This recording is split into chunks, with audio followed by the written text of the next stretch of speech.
कैसे आप सब स्वागत है एक बार फिर से आप सभी का आपके अपने YouTube channel knowledge for destination में। तो गाइज इस वीडियो में हम चर्चा करने वाले हैं कई प्रकार के अपडेट को लेकर, जैसे कि हरियाणा की बड़ी भर्ती हुई रद्द, तो क्या 56 सामान्य परीक्षा भी रद्द होगी। वहीं पर हरियाणा में 75% आरक्षण कानून है वो रद्द। एचटेट लेवल 1 के लिए भी जरूरी सूचना आई है। तो सभी जरूरी जानकारी जानने के लिए प्लीज़ वीडियो में अंत तक जरूर बने रहें ताकि पूरी अपडेट आप जान पाए। और गाइज अगर चैनल से पहली बार जुड़े तो चैनल को भी जरूर सब्सक्राइब करें और वीडियो को भी लाइक और कमेंट करना ना भूलें। तो चलो चर्चा कर लेते हैं कि करके सारी अपडेट को लेकर। तो गाइज सबसे पहली अपडेट क्या है कि निजी नौकरियों में हरियाणा के लोगों को 75% आरक्षण का जो कानून हरियाणा सरकार द्वारा बनाया गया था उसको हाईकोर्ट ने असंवैधानिक करार देते हुए नामंजूर कर दिया गया है। और इसको लेकर खंडपीठ ने कहा कि ये कानून असंवैधानिक है जिसे मंजूर नहीं किया जा सकता।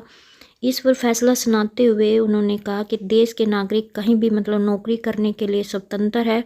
संविधान यह अनुमति नहीं देता कि नागरिक से जन्म स्थान और मूल निवास को लेकर नौकरियों में भेदभाव किया जाए। यानी कि नागरिक जहां चाहे नौकरी कर सकता है, जरूरी नहीं वो वहां का मूल निवासी हो। और स्थानीय युवाओं को आरक्षण देना उन युवाओं के संवैधानिक अधिकारों का हनन है जो शिक्षा व योग्यता के आधार पर देश में किसी भी हिस्से में जाकर नौकरी करते हैं। तो यह कहकर खंडपीठ ने इस कानून को असंवैधानिक करार देते हुए नामंजूर कर दिया है। और वहीं पर इस फैसले का स्वागत करते हुए IAMSME ऑफ इंडिया के जो राष्ट्रीय अध्यक्ष एवं उद्योगपति राजीव चावला है, उन्होंने कहा कि हाईकोर्ट के फैसले का हम स्वागत करते हैं। ये अच्छा फैसला है क्योंकि 75% आरक्षण से इंडस्ट्री परेशान थी, लोग नहीं मिल रहे थे। क्योंकि आरक्षण दिया जाएगा तो स्किल कहाँ से लाएंगे, क्योंकि निजी क्षेत्र में योग्यता और कौशल के अनुसार लोगों का चयन किया जाता है। अगर नियोक्तों से कर्मचारी को चुनने का अधिकार ही ले लिया जाएगा तो उद्योग कैसे आगे बढ़ेंगे।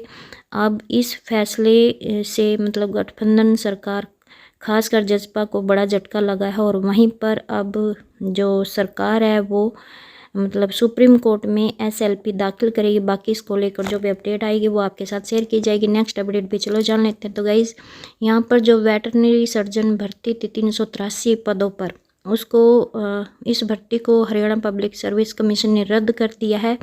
और वहीं पर इसके साथ ही दिसंबर 2022 में जो परीक्षा पैटर्न जारी किया था वो भी वापस ले लिया है। और इस भर्ती को रद्द करने के 3 बड़े कारण थे। एक तो वो था कि इसमें 24% ऐसे पेपर से लिए गए थे जो महाराष्ट्र में हुई एक भर्ती परीक्षा से हूबहू लिए गए थे। ने जब आंसर की जारी की तो सामने आया कि 26 प्रश्नों के विकल्प ही गलत थे। तीसरा पेपर लीक होना बताया गया है। और इसको लेकर वकील ने बताया कि उन्होंने कोर्ट को 22 लोगों के मोबाइल नंबर भी दिए थे जो पेपर होने से 2 दिन पहले ही बंद हो गए थे। तो गाइज यहाँ पर और तीसरा बड़ा कारण ये भी है कि यहाँ पर देखो यहाँ पे मुख्यमंत्री ने भी इसमें एक्शन लिया है। क्योंकि जो याचिकाकर्ता था धर्मेंद्र शर्मा, उन्होंने मुख्यमंत्री मनोहर लाल को मोबाइल पर सीधे सबूत भेज दिए थे और दावा किया था कि ये पेपर लीक हुआ है।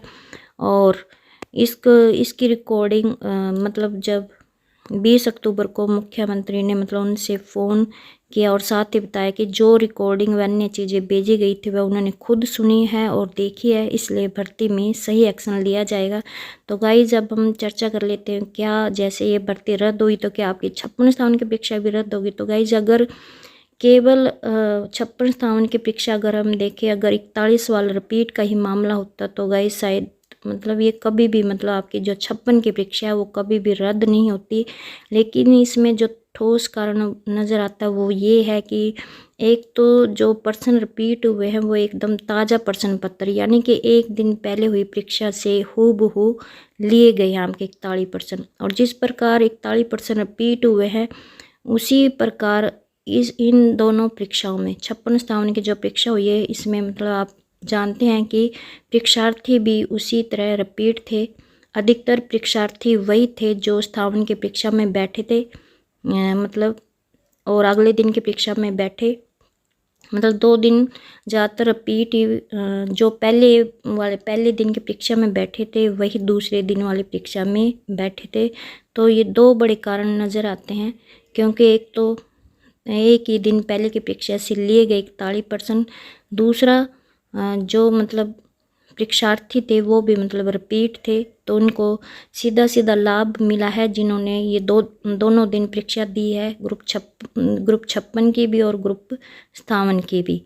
तो अगर इस मामले को इस प्रकार से देखें तो आपकी ग्रुप 56 की परीक्षा है वो रद्द हो सकती है।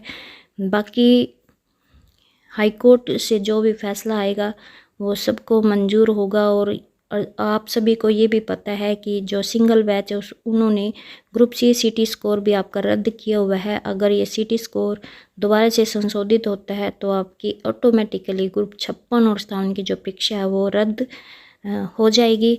तो नेक्स्ट अपडेट पर भी चर्चा कर लेते हैं। तो गाइज यहाँ पर एचटेट लेवल 1 के परीक्षार्थियों के लिए भी बड़ी अपडेट आई है कि एचटेट लेवल 1 के लिए अधिक बार आवेदन करने वाले अभ्यर्थियों को देना होगा स्पष्टीकरण प्रपत्र।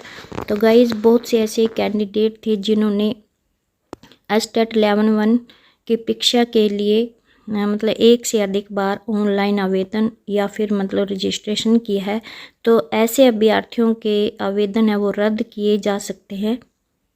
और इन सभी परीक्षार्थियों की जो सूची है वो वेबसाइट पर भी उपलब्ध है। मतलब जिन परीक्षार्थियों ने एक से ज़्यादा बार आवेदन किए हैं, तो अब ऐसे में उन अभ्यर्थियों को मतलब अपना स्पष्टीकरण 19 नवंबर तक ईमेल से बोर्ड कार्यालय को भेजना होगा। और 19 नवंबर के बाद आपका जो ये स्पष्टीकरण है वो स्वीकार नहीं किया जाएगा। और हाँ गाइज, आपको ये स्पष्टीकरण प्रपत्र वेबसाइट से ही अपलोड करना होगा। मतलब प्रपत्र है वो डाउनलोड करना होगा और उसके बाद स्पष्टीकरण प्रपत्र को डाउनलोड करके उसको अच्छी प्रकार से भरकर ईमेल पर 19 नवंबर तक आपको ये मतलब भेजना होगा। 19 नवंबर के बाद आपका कोई भी मतलब स्पष्टीकरण है वो स्वीकार नहीं किया जाएगा। उसमें आपको बताना होगा क्यों आपने मतलब एक से ज़्यादा बार आवेदन किए हैं। अगर आप नहीं भेजोगे तो आप ऐसे में उन अभ्यर्थियों के आवेदन है वो रद्द कर दिए जाएंगे जिन्होंने मतलब एक से ज़्यादा बार एचटेट लेवल 1 के लिए आवेदन किया है। तो आई होप आपको ये अपडेट अच्छी लगी हो, अपडेट समझ में आ गई हो और आपने हमारी वीडियो यहाँ तक देखी, आपका बहुत बहुत धन्यवाद। तो प्लीज़ चैनल को सब्सक्राइब और वीडियो को लाइक करना ना भूलें। Thank you.